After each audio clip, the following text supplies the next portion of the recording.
Hello and welcome to Skynet Today's Let's Talk AI podcast, where you can hear from AI researchers about what's actually going on with AI and what is just clickbait headlines. I am Andrei Krenkov, a third-year PhD student at the Stanford Vision and Learning Lab and the host of this episode. On this special interview episode, you'll get to hear from several of the authors of the June 2020 State of AI Ethics report from the Montreal AIfix Institute, which is an international nonprofit research institute helping people understand the societal impacts of AI and equipping them to take action. With us is Abhishek Gupta, who is the founder of the Montreal AIfix Institute and a machine learning engineer at Microsoft, where he serves on the CSE Responsible AI board. His research focuses on applied technical and policy methods to address ethical, safety, and inclusivity concerns in using AI in different domains. And also with us are Camylle Lanteigne. Actually, can you let me know how to pronounce that? Okay, I'll give it a try. Thanks. And also with us are Camylle Lanteigne, Ryan Khurana, and Muriam Fancy, who are also AIfix researchers at the Montreal AIfix Institute. So thank you to all of you for joining us on this episode and for telling us more about the support. Yeah, no, thank you for having us, Andrew. It's great to be on here along with Camylle, Ryan, and Muriam. So let's just dive straight in and start talking about the report. So quoting from its introduction, it states that it has never been more important than now to keep a sharp eye out on the development of this field and how it is shaping our society and interactions with each other. With this inaugural edition of the State of AI Ethics report, we hope to bring forward the most important developments that caught our attention at the Montreal AIfix Institute this past quarter. Our staff has worked tirelessly over the past quarter, surfacing signal from the noise so that you are equipped with the right tools and knowledge to confidently tread this complex yet consequential domain.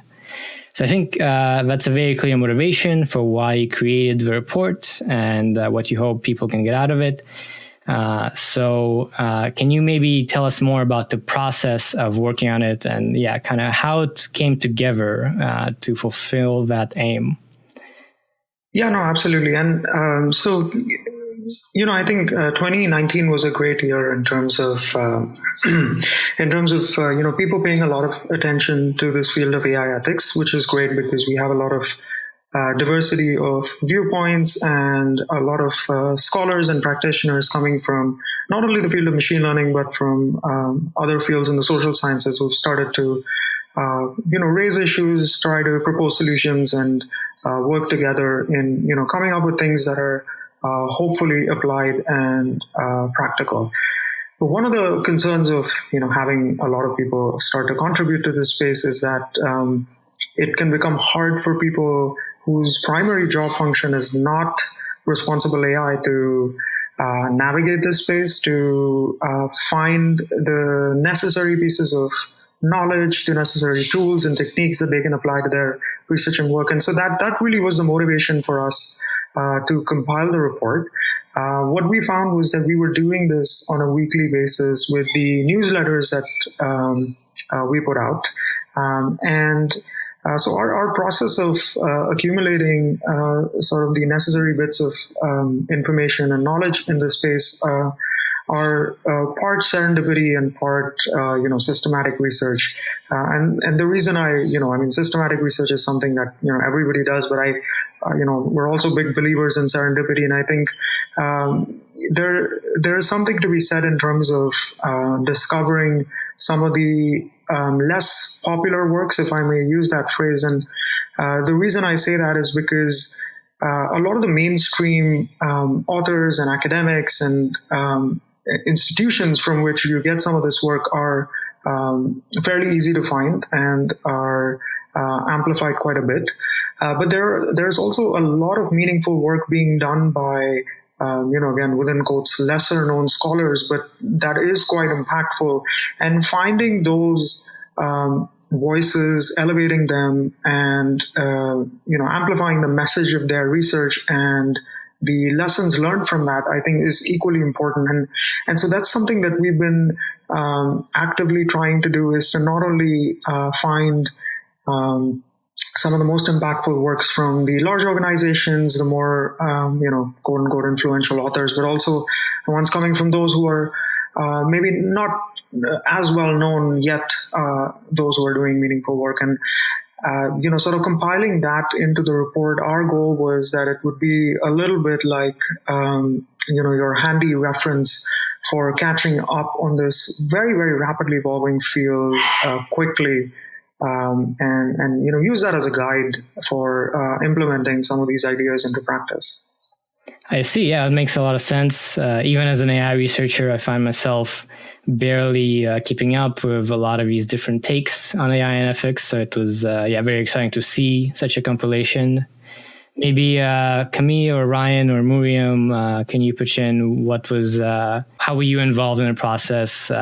What involved working on this report? So yeah, I got the chance to contribute a few of the summaries, a few of the research summaries that are in the report. And through that, not only do the people who read the report get to learn more about the research, but it's also a great incentive for us at the Institute to keep up with new research and deliver it and understand it in a way that is accessible not only to high-level academics, but also to the general public. So that was a great insight for me. I see. Yeah. Actually, I believe in the past on this podcast, talked about some of the research summaries from the Montreal AIfix Institute, and having such a high-level kind of digest of a more substantive work definitely makes it more accessible. Moving on, actually, from that note, I was wondering, so this report is quite large. It's more than 100 pages, and it covers many topics like agency and responsibility, disinformation, jobs and labor. So I was wondering for each of you if there are any particular lessons that you got this year working on it, or any even particular articles or research papers that particularly struck you or particularly memorable that you can highlight? So yeah, I think, one of the papers that I was really happy that, we came across and had a chance to feature in there was on how biases in pre-trained NLP models surface and affect people with disabilities. And I think that was something that wasn't really well explored in the literature prior to that. I mean, there were a couple of reports, I think, from the AI Now Institute that did talk about a research roadmap for some of the, consequences and impacts of AI systems on people with disabilities. But there really wasn't too much work that was done otherwise on the impacts. And it was interesting to see that now researchers have started to talk about that, and also to, look at these pre-trained models, things that, have potential downstream consequences, because there is a lower barrier to using pre-trained models compared to maybe rolling your own or starting from scratch, and just because of the higher accessibility, the impact that biases in such models have is also so much larger. So that was something that was interesting. Another piece that I found to be quite insightful was looking at Ubuntu ethics as a way of breaking away from the traditional ethical standpoints and viewpoints in discussing AI ethics, which I think was not something that, again, gets talked about very often, but we need to be, when we're talking about inclusivity, we really need to be inclusive of different ethical perspectives as well, even when they, maybe don't necessarily jive with the ones that are, quote unquote mainstream, or the ones that we know and talk about a lot in the Western Hemisphere. I see. Yeah. And Yeah, I think that's part of what's great about the report is it highlights some of these more interesting, maybe less seen perspectives. Any other highlights that you can share? Yeah, if I could just jump in there.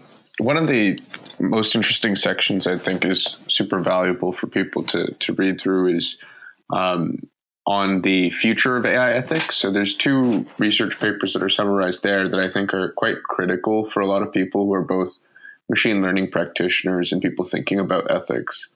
The first is called Beyond Near and Long Term. And I think this is a really important distinction because what confuses a lot of people who think about AI is that they conflate the real issues that people are facing right now, such as the ones that Abhishek mentioned with biases in NLP algorithms, with this more like existential threat of a super intelligent AGI, or the threat of what if AIs have so much control that we no longer need human labor. These very far off threats that don't really match the current research priorities and capabilities. So this paper provided a really interesting framework on how to assess the importance of an AI ethics contribution and how we even think about algorithms. And instead of thinking about near and long term, they propose thinking on an axis of impact and capability.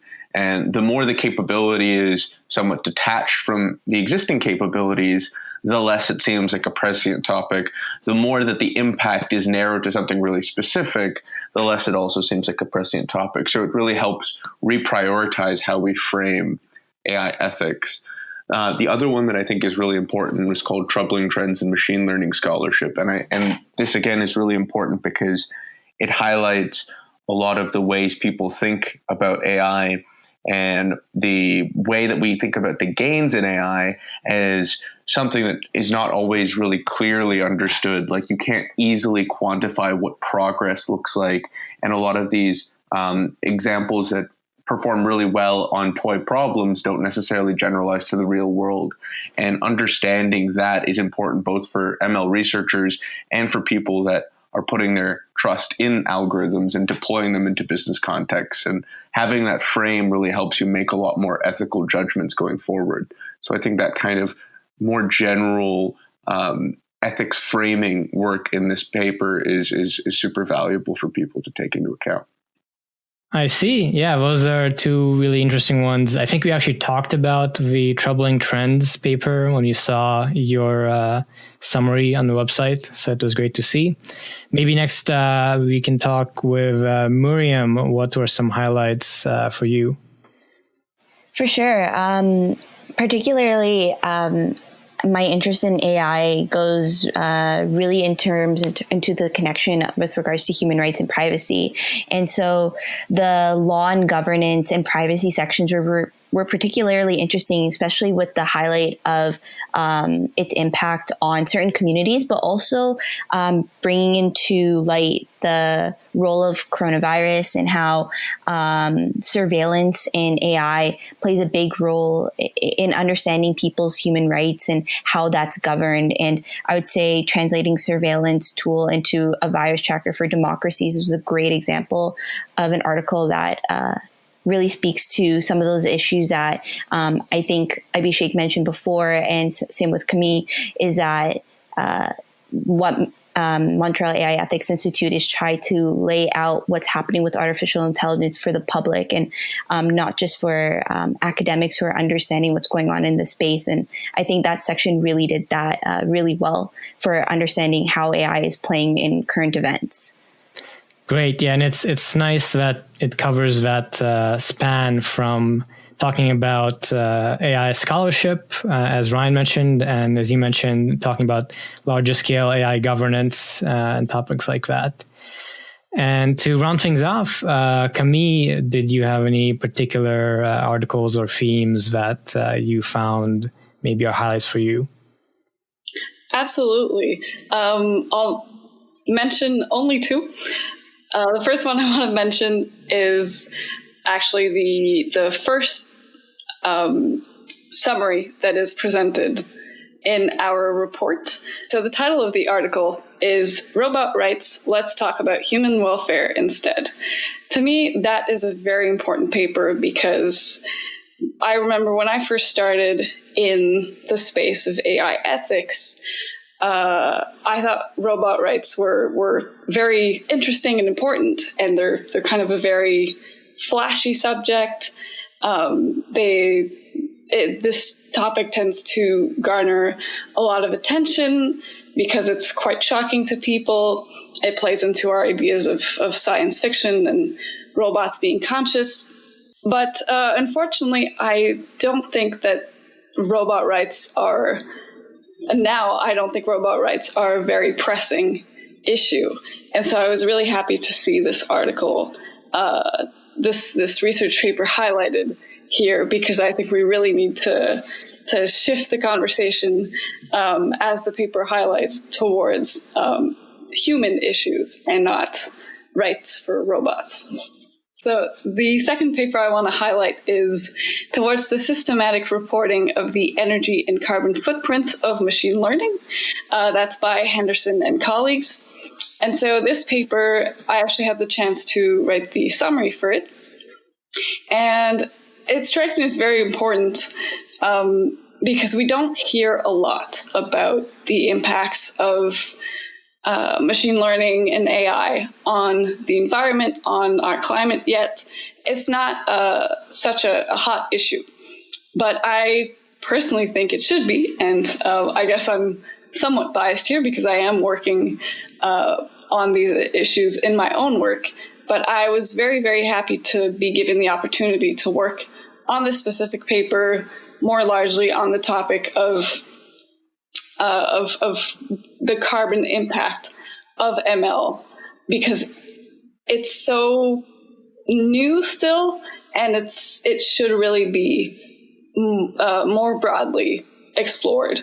I think the intersection between machine learning and environmental issues should be studied more widely, and there has been some great progress in the area of how AI and ML can help mitigate carbon impact and climate issues, and that's really awesome. We do want to see more work happening in that area, but I think it's also crucially important to kind of assess how ML and AI might be contributing negatively to carbon footprints and climate issues.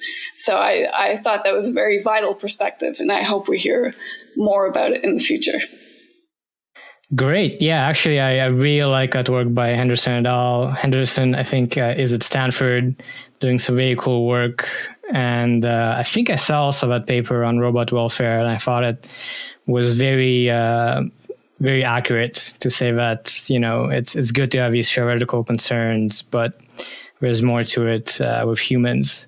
So that was very interesting to hear all of your highlights. I think that showcases kind of the broadness and all the variety of topics covered in the report, and kind of it makes sense that it is that deep because there's a lot to AI ethics and a lot of dimensions to discuss, and it's great that there is a single report where you can go and sort of browse through all of these things. On a similar note, another thing I found interesting is that besides research summaries, you also cover a lot of reporting, a lot of articles concerning AI ethics. So you have some of them are this dating app exposes the monstrous bias of algorithms, or there's also racial disparities in automated speech recognition, or how Allstate's secret auto insurance algorithm squeezes big spenders.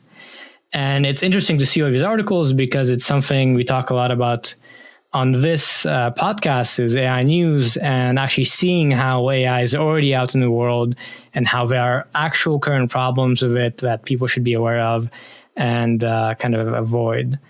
So going from there, I'm curious, what are maybe some of the concrete instances of AI being used in the world in problematic ways, and not necessarily research or kind of conceptual takes, but what are some actual concrete instances of AI you found out about that were memorable, or you think showcase kind of what is going on with AI right now? So I think one of the interesting ones there is on how we're increasingly delegating our responsibility to do, background checks in employment, where you're using predictive models to score applicants based on not only the data that they've submitted, but additional data that's scraped from elsewhere on the internet, from the social media profiles and your other web presence, right? And what's interesting there is, hiring processes are already opaque. Adding another layer of obfuscation on top of that makes it opaque even for the people who are doing the hiring, which is interesting because you are making the process less and less transparent to the applicant, and they might be, accepted or rejected based on, obscure criteria that aren't clear neither to the applicant nor to the people who are doing the hiring, because you're increasingly sort of delegating away your responsibility and your judgment to external systems. The other thing there is, if you're buying these systems off the shelf, which is most often the case, you're not developing these in-house, we don't know what are the values and norms that the vendor is encoding into these systems, and how they're going about thinking in terms of weighting different features, and how they think, or what they think are the important things to consider when looking at job applicants. So the reason this is important, again, is because, and more so now than ever, where people are, human resources are limited. We're trying to do the best in terms of constrained timelines and resources in terms of hiring. We are making these decisions in a less transparent way that is going to affect people's livelihoods. It's not something benign like picking the next movie that you're going to watch on Netflix, but it's something that's going to fundamentally change how you put food on the table for your family. And I think there, having some degree of transparency and ethics is of paramount importance. That both the organizations and applicants know what it is that they're being judged on. I see. That's a great example. I think we also discussed on here. I think, maybe Muriam, do you have also an example that you think is interesting? Not an example per se, but I actually wanted to quickly jump on Abhishek's point about the importance and the application of AI, specifically in issues of the labor market. And I think something that has been brought up recently over time is understanding the inequality and the lack of inclusion in data, and how data is not generally representing majority of people in the application itself, and how properties of exclusion have become really problematic when utilizing AI in instances such as hiring processes. So just wanted to jump on Abhishek's point there and explain that that the issues with AI being used in this case are multifold, and can start just simply from the design of itself, and the fact that data needs to be more inclusionary. And that is one of the ways in which AI ethics needs to have a place, and really needs to be part of the conversation of these applications from the start. Makes a lot of sense. Yeah. And that's why it's so good to keep up with such reporting, because you can be aware of what's actually going on right now in the real world, and not, let's say, hypothetical future problems, which is a lot of people's concerns with AI. Ryan, do you have any thoughts on this topic or other examples? Yeah, so actually, the thing that I wanted to mention builds off what both Abhishek and Miriam were saying. One of my favorite articles is actually a Wired article covered here called AI is an Ideology, Not a Technology, by Jaron Lanier and Glenn Weil, both in a Microsoft research. And I've had the pleasure of working with Glenn Weil through the Radical Exchange Foundation. And I think both of them are some of the most interesting thinkers about technology today. one of the really fascinating things, because this is a really broad argument that they make, is just that our conception of AI is not about a technology with capabilities, but it's about a way of doing things. And so when we speak about automation and the replacement of jobs that AI is going to have, we often refer to it as if it has capabilities well beyond what it's actually doing, and that it's almost an ethereal technology, that no one made it, it didn't result from anything, and it's just going to replace people. And we completely discount the process by which the data that goes into AI is created. We don't consider that a labor activity. The fact that whenever I do a CAPTCHA, I'm providing some training data of identifying things, that doesn't matter. That's not labor. All the labeling that goes in to different data sets that are used to train algorithms, that's not considered labor.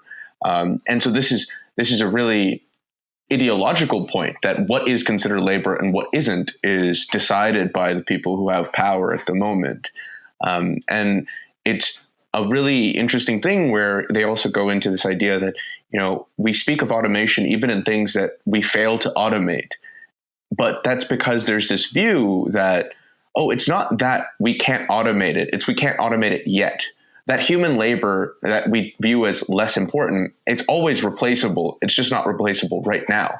AI that can do that is coming. It's just around the corner.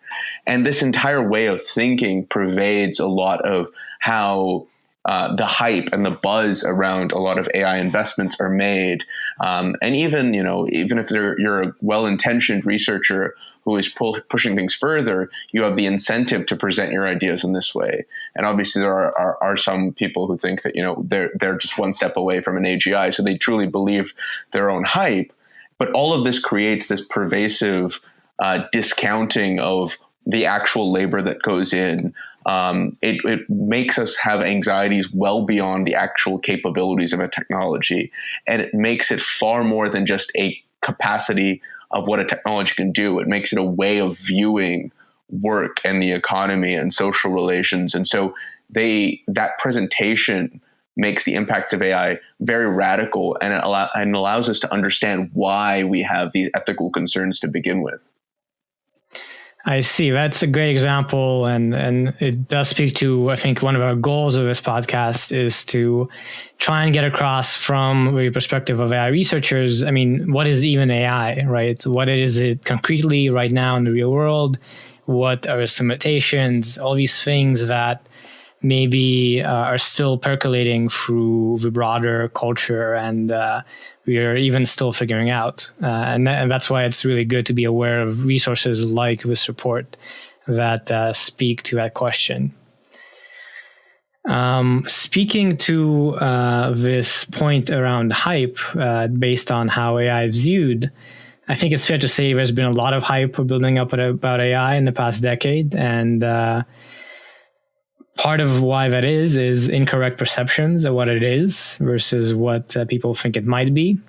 So among all these topics that are covered in the report of disinformation, jobs, ethics, maybe robots, what are some topics you think maybe don't get enough attention in people's minds, or maybe people pay too much attention or are too worried about disproportionately? So I think, one of the areas that gets covered a lot in popular coverage is privacy, which makes sense. I mean, given the current, ecosystem and environment in terms of the COVID-19 and contact tracing apps. So it makes sense that, privacy would get a lot of attention, as was the case last year in 2019 as well, where privacy was, front and center. One of the areas that I think deserves a lot more attention and doesn't get enough attention at the moment is machine learning security. And that's basically viewing machine learning systems from a cybersecurity lens and analyzing where such systems can fail. So, one of the most common examples discussed there are how adversarial examples can break down the performance of a machine learning system. So, you have people painting their faces so that they fool or I guess deactivate sort of the recognition capabilities of facial recognition systems. You have little strips of tape that you put on a stop sign that confuses the computer vision system on a car. You have other adversarial examples in the wild that can confuse machine learning systems. But one of the things that's important to understand there, in this sort of cluster of attacks, that includes, model inversion, model evasion, data poisoning, model extraction, amongst others, is how that also has impacts from an ethics perspective. And what I mean there is, let's say you start with a machine learning system where you have done your best, you've done your best effort in terms of ensuring fairness, in terms of the outcomes from the system. You've, applied some bias mitigation techniques to your training data. But if you've not put in place some of the machine learning security measures, what essentially ends up happening is that you've opened up this new attack surface through which, let's say, for example, by using data poisoning attacks, you can again now skew the system in terms of producing biased outcomes. And then it becomes really problematic because all the efforts that you put in prior to deployment to have ethics and inclusivity be an integral part of your system sort of gets subverted because you did not think about this from a machine learning security perspective. And so we have been doing some work in that space. In fact, Eric Galenkin, who is a researcher at the Montreal AIfix Institute, and myself, we just presented yesterday at a workshop at ICML, a framework that we've been working on called Green Lighting ML, which essentially helps to ensure confidentiality, integrity, and availability in machine learning systems when they're deployed. And I think that's something that doesn't get enough attention and should going forward. I see. Yeah, very interesting. I think security is one of these things you don't realize to worry about until you start to understand modern AI more and see all these kind of adversary examples and other limitations. Camylle, do you have also a take here on what is maybe hyped or not hyped enough? Yeah, so one of the areas I think should get more attention is what AI actually is. And I think it should get more attention, not necessarily from researchers who are doing this work in universities, but more specifically from mainstream media outlets like television networks or radio stations or newspapers, media that people who are in their 50s, 60s, people who are in the age range of my parents, for instance. I think those outlets should really talk about what AI actually can do and what AI cannot do, where it's not going. Yeah, that's a great point. I think actually, if you look at surveys out there, most people who aren't experts don't really know much about AI is sort of the findings. So it's certainly something that needs more work for more people to understand what it actually is and how it differs from sort of the science fiction representations or the popular media representations. I think, Ryan, do you have also a thought on this area? Yeah. So I think the two most important things that aren't covered enough are questions of industrialization and management of algorithms.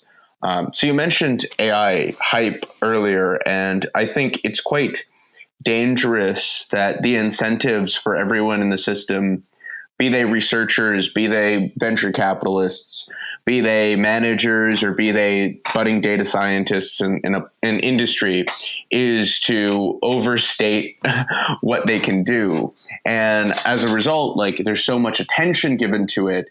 And then you run the risk of another AI winter happening, because it's happened twice before where the promise of what AI could do were so high that it couldn't feasibly deliver.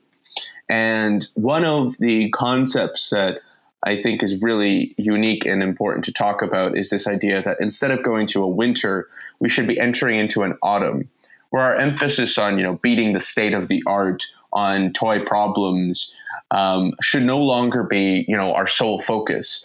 Getting an extra 0.05% accuracy on CFAR 10 does not make it more usable to the mass majority of people. But if you can help create the mechanisms by which it industrializes, working with designers and understanding ML tools as a product in and of themselves, really making stuff more interpretable and easy to understand, working on problems at scale and developing the effective project management protocols to monitor algorithms so that, companies are more trustworthy of using it. This is the kind of stuff that actually allows it to deliver on something more than just its promise. It allows it to deliver on practical issues. And I think those questions of industrialization are getting more attention now. Like I was at ICML this last week, and there was a lot more papers on that this year than last year. And so that's something that's starting to get attention, but it needs to get more attention. And on the flip side, if these do get used more commonly, because while they're used at Google and Facebook or governments in, like China in terms of surveillance, and that gets a lot of attention, the vast majority of the economy is not using deep learning algorithms or anything close to that complexity. And if they do start using it, we have to ask questions about, well, how do they manage it? How do they trust the algorithm? How do they monitor what's going on? How does someone get alerted if the algorithm starts making a mistake? Like if you're Amazon and you develop a hiring algorithm that starts discriminating against women, how can we sound the alarm bells really quickly for that? And so those management protocols are something that have to be thought to really carefully. And that really practical discussion, I think we're quite behind at. And there's a real risk of people deferring to algorithms because the hype has made them seem far more capable than they actually are. And we haven't talked enough about what it means to have a task be automated. Yeah, great point. I think, again, this speaks to if people understand what AI is and also what are the real concerns with modern AI and what we should be working on, and not the science fiction conception of killer robots or whatever. That will definitely help a lot. And so it's very good that there are reports like this. And that's why we are here talking about it, I would suppose. So to round things off, I think, Muriam, do you also have a thing you think is overhyped or doesn't get enough attention? Yeah, just a small point to also jump off of what Ryan was saying. Specifically, I believe it was mentioned to the industrialization point and also slightly touching on his management point, is that from a policy perspective, and unfortunately I can't bring the technical perspective of this, is that the diversity or the lack thereof diversity in developing AI, I think in many instances is quite problematic, and we're seeing the detrimental effects of it from applications from such as Compass, or as Abhishek mentioned before, the applications of AI in hiring processes is not spoken about too much. And I think that goes to what we spoke about previously, which was the lack of inclusion in AI and the fact that data is not properly maintained. And really, I think the fact is that there are often times where AI is not designed in an interdisciplinary nature, and we see the effects of that when it's brought into systems such as governance, and it's unable to function in a state that brings, I want to say, like, objective rulings, where it really can't, because the design of it is not able to do so. And I think we put a lot of pressure on the idea that AI can be objective and can have a lot of anonymous ideation to it, where it's not possible because it's humans building it, and biases are going to be brought into that. And so really stressing the point that there needs to be a more interdisciplinary nature of developing the designs of these AI. And I think that will also help mitigate a lot of the issues of biases and ethical dilemmas that are stated in the report that is covered. Yeah, great point. I think we've seen many examples over the past 2 years. In particular, there's this article, Racial Disparities in Automated Speech Recognition, highlighted here, that really showcases that in very major production products that many of us use, there are biases, and it doesn't work for certain people. And that certainly is partially because the field is not as inclusive as it could be. And I think there's hopefully growing recognition of that and growing efforts. And it's good that you highlight that as well. So yeah, we covered, I think, much of a report now, many example articles and topics you think deserve more attention from it. Of course, there's a lot we couldn't touch on because it's so big. So let me just again say that we are talking about the State of AI Ethics report from June 2020. So any interested listeners can go ahead and Google that and find it and peruse it themselves. And now maybe to cap things off, we can go a bit broader. And I'd just like to ask you, what other things does the Montreal AI Ethics Institute do? What other ways do you work on AI ethics? And how do you see kind of a field evolving and your part in it?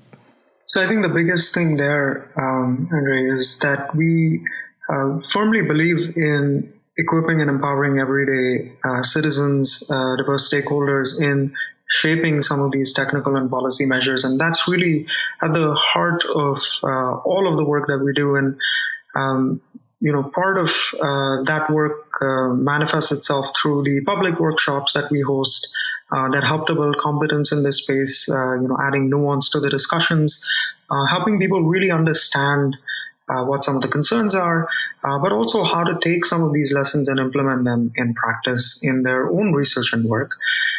We also have learning communities at the Montreal AI Ethics Institute, which meet on a bi-weekly basis, inviting people from our community to and from around the world to take part, to learn together, and to build a deeper understanding. At the moment, we're focused on 4 areas, which are privacy, disinformation, labor impacts of AI, and machine learning security. And finally, looking at how we can improve participation from diverse stakeholders in the scientific publishing model. So what we've done is we've launched a program that we call Co-Create, which helps to lower the barriers to publishing in the traditional academic and scientific model, which for people who are not familiar with it can be a little bit jarring, can be a little bit off-putting, and it could be simple things like understanding how to process and work with LaTeX templates, or it could be something as simple as looking at the different platforms that are used in academic publishing, or on the other end, making your ideas more scientifically rigorous, and understanding how to do empirical studies to back up your ideas. That's something I think that's quite important. And through the Co-Create program, what we're doing is helping people find each other, those who have a lot of experience in this space and those who don't, to work together, because we believe that ideas can come from all parts of the world. It's not necessarily just those who are on traditional academic tracks, but often people who are outside have a fresh perspective, and elevating their voices, helping them participate in this scientific publishing model is also something that I think is going to be quite impactful. I see. Very interesting. So it sounds like any interested listeners, you can, of course, look up the Montreal AI Ethics Institute and look into maybe even if you want to take part in these community initiatives. I would definitely say that you should consider it and take a look, because these look like great options for anyone interested in this area. So with that, I think we will go ahead and cap this episode off. Thanks again, Abhishek, Camylle, and Ryan and Muriam for joining us for this discussion. This has been Skynet Today's Let's Talk AI podcast. If you've enjoyed this conversation, please go ahead and rate us on any platforms you use and subscribe, and tune in to our future episodes.